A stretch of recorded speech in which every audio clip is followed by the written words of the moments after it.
Атамекен партиясының 23 жылдығын белгілеп жатқанда айта кете тұрған дағы бір екі сөз. Айланайындар, 91 жылы біз мамлекетибизди түсіп, эгемендүү болгондо ошол эле демократияга өтүп жаткан мамлекеттүүлүгүбүздү белгилегендин бири коммунисттик партиядан башка жаңы көп партиялар түзүүгө шарт түзүлдү. Мына ошол шарт түзүлгөндөн эң биринчи болуп түзүлгөн партиялардын бири бүгүн тоюн белгилеп жаткан Атамекен партиясы болуп жатат. Атамекен партиясынын башында Өмүрбек Черкешевич турду.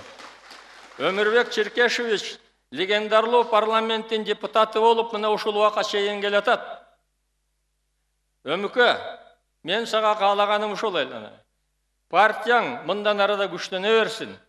Өзүңдүн кадыр-баркың мындан ары өсө берсин. Сага болгон, сенин партияңа болгон элдин ишеними арта берсин.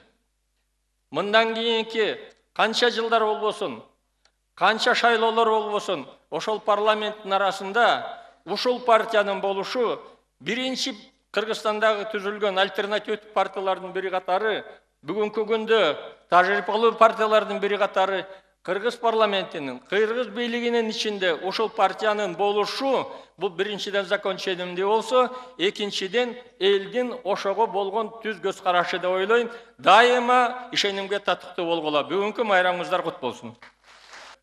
31 август 91 жылы Кыргыз Республикасынын территориясы 198,5 миң чарчы километр, 4,850,000 эли бар деп туруп, ошону мына сиздерге өткөрүп бердик айланайындар.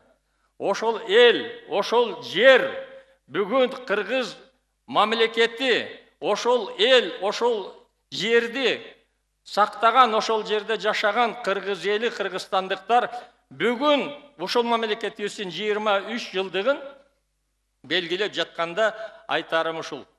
Мындан арыдагы ушул жерибиздин бүтүндүгүн, элибиздин биримдигин, мамлекетибиздин стабилдүүлүгүн сактап калуу бул бардыгыбыздын тең милдетибиз.